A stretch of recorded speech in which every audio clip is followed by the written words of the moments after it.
President Xi's legacy may be written in massive infrastructure projects around the world. What they're trying to do is recreate the Silk Road and try and create a special economic zone around the Silk Route. And I wouldn't underestimate China. They've done special economic zones very successfully in the past. They need to look for places that can create more growth in China.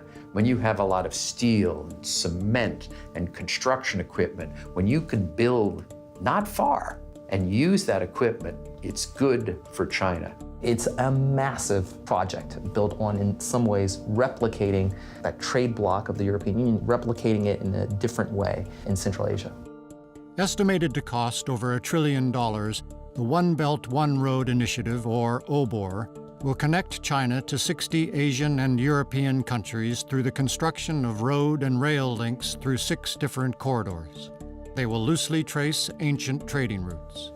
The Belt and Road Initiative is a much larger and much more augmented approach than the going out strategy to access these inputs from the far reaches of the world and to build rail networks, highway networks, port systems all over the world that reach to Africa, the African coast, to Europe, Latin America, that keep these inputs coming in. Its trade really was east, was to the United States, was to Japan, was to Korea, was to Southeast Asia. But this whole area to the west is undeveloped, is potential market for China that historically has been part of where China sent its goods. 3年多前，我提出了一带一路倡议。 Since the Belt and Road Initiative was put forward over 3 years ago,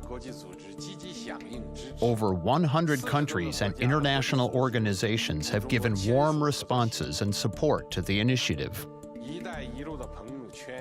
More than 40 countries and international organizations have signed cooperation agreements with China, and our circle of friends along the Belt and Road is growing bigger. The plan includes a maritime Silk Road, which aims to connect Asian, African, and Middle Eastern nations through the construction of ports, naval bases, and canals to revitalize sea trade. When you leave China and you go, and then you go around Southeast Asia, and then you go to the Indian Ocean, then you go around the tip of India and ultimately go through the Middle East into Europe, that also is something which historically the Chinese used as a trading route. They believe that these places, many of these places on the route where they were trading with hundreds of years ago, need to be lifted out of poverty. Last year, there were 20,000 containers that went from China to Europe by rail. You could put 20,000 containers on one ship. So basically, sea movement of goods is just so much cheaper, more efficient. AIIB commemorative display, Golden Touch.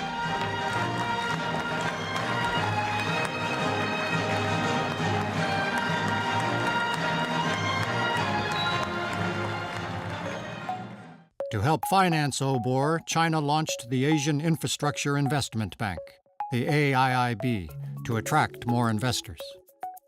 It exists because the Chinese believed that the World Bank and the Asian Development Bank, which is run by a Japanese, the World Bank generally run by an American, were not doing the job in these areas of the Belt and Road.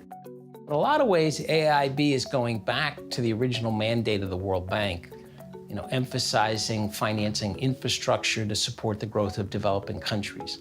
There are lots of developing countries who agree that the World Bank had kind of lost its way. The most likely scenario is they're supporting the existing system with reform, but they've left themselves an opening if they don't like the way that certain things go. When the United States decided to establish the IMF and the World Bank under Bretton Woods, they wanted to make sure that their fingerprints were all over the project. And China has tried to do the same by at least initially creating a framework and a structure where they would play an outsized role.